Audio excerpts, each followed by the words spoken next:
Good morning. So my name's Krista Autry and I am in the Eugene, Oregon area. I'm a 30-year-old trainer. I specialize in dressage, eventing horses, and have a strong background in reiners and Western pleasure horses as well, as even some saddlebred and some driving.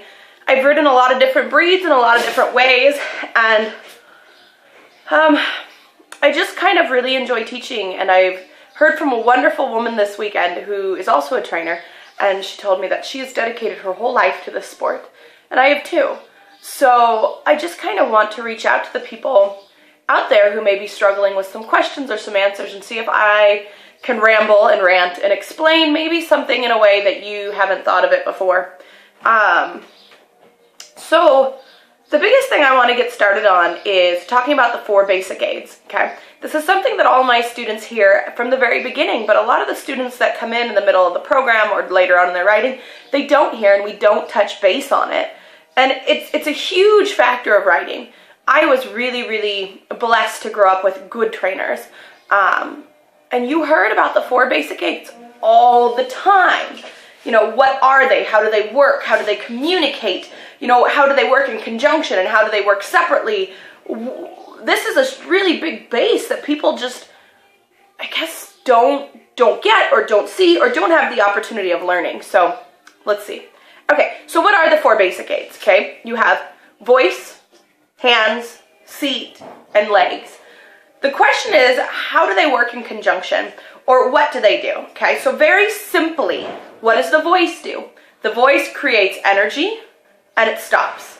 Okay, it can also help to soothe, relax, force breathing, and communicate with your horse on a verbal level. Example, one of my stallions, when he's struggling in the canter, really likes for me to tell him, canter. Other horses do well with a kiss. Other horses, you know, really need to learn the word whoa. But on a show basis, we don't communicate with our animals. So it is, in theory, or in a dressage show ring, excuse me, a tool, okay? So then what is our other basic aid, okay? Hands. Very simply, your hands direct the energy your leg and seat create. They do nothing more, they do nothing less. Which simply means, so if your leg and your seat are directing, going, you know, developing, your hands simply direct. They do not yank, they do not over punish, they do not create harm or pain. You know, now yes, they can be firm, they can be demanding, they can have a conversation, but they are not the answer in itself, okay? Next we get into legs, okay? What do legs do? They direct, they develop, they, you know, gain control of each individual leg and of the body of the horse. You know, one thing I heard this weekend with my trainer are his back legs under him? Do you have control over his back legs? Back legs, back legs. Are they? So that was the question. How did I develop that? That would have been inside leg to outside rein, or left rein to right rein, you know, trying to figure out how to use my legs into my hands to really gain control over that horse, driving up under it and sitting down and using its hind end, okay? The other one, which is a huge one, huge, and people don't even realize what they're doing with it, is your seat, okay? What does your seat do? Yes, it holds you in the saddle, in theory, okay? However, it communicates stride, pace, rhythm, length of stride, stopping, all of that from your seat. So everything you think you need your hands and your legs to do, your seat is where it starts. Your seat is that communication that says, hey, dude, we're doing something else. We might be extending our trot, which means our hips are moving bigger and bigger and bigger and bigger and bigger and bigger and bigger. We might be collecting our trot, which means our hips have to stay quiet and say, get up here, get back here, okay? We might be stopping, so our hips stop moving altogether. You know, a driving seat. What is a driving seat?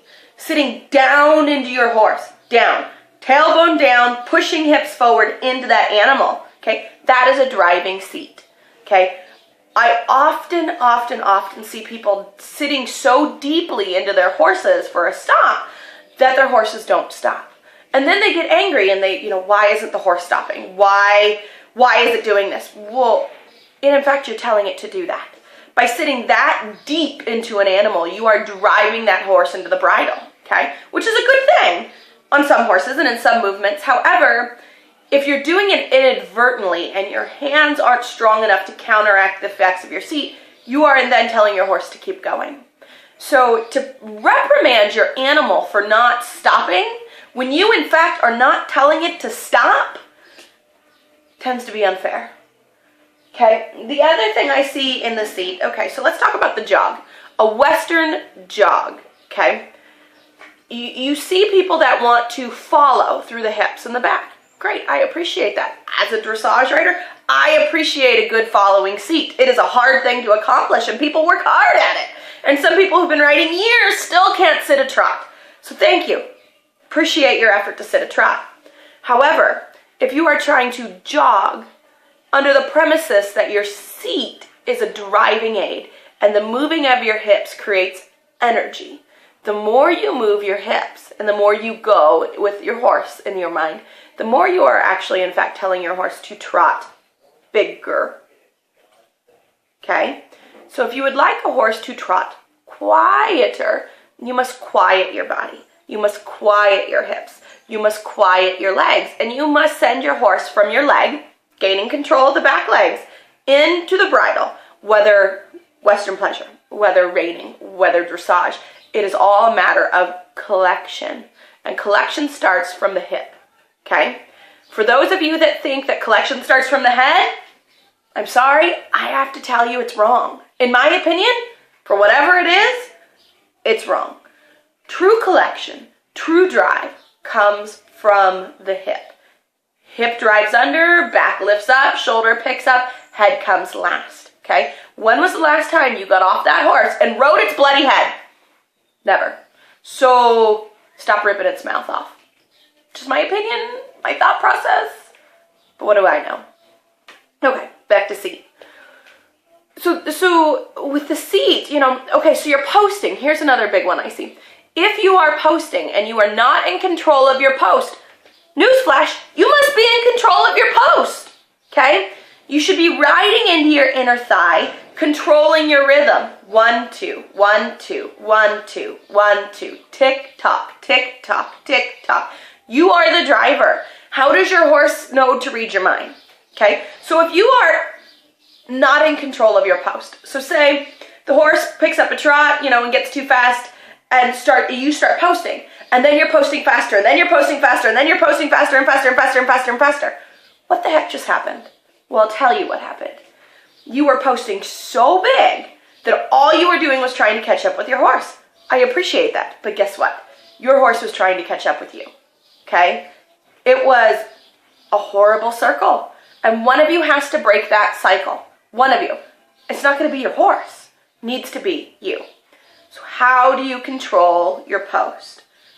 First of all, only post as high out of the saddle as your horse thrusts you out, okay? Don't throw yourself out of the saddle. It is not a huge movement. Have you ever watched an upper level rider throwing themselves out of the tack? No, okay? Post quietly. Think centimeters off the saddle. Not inches, not feet. Centimeters, okay? Suck yourself down around your horse. Post from your hips into your hands as a pelvic thrust, okay? Not throwing yourself around.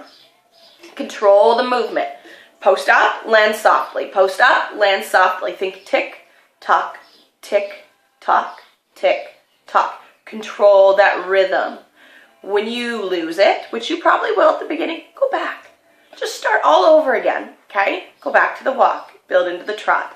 Tick, tock, tick, tock. Find rhythm, find pace. Once you find rhythm, once you find pace, your whole world will open up, okay? You have to dictate the stride, okay? Especially on a young or green horse. You've got to tell them what they're doing. They have no bloody idea what you are doing up there. You have to help them out. They are depending on you as the leader to tell them what to do. Okay. So that is my rant on the seat. And I think I'll do another video blog later about touching all of them together. This is something I definitely want to start doing every week. I have wanted to always write a blog, but goodness knows I don't have the time, and I'm the worst speller, like, ever. So, I can talk, and I can conversate.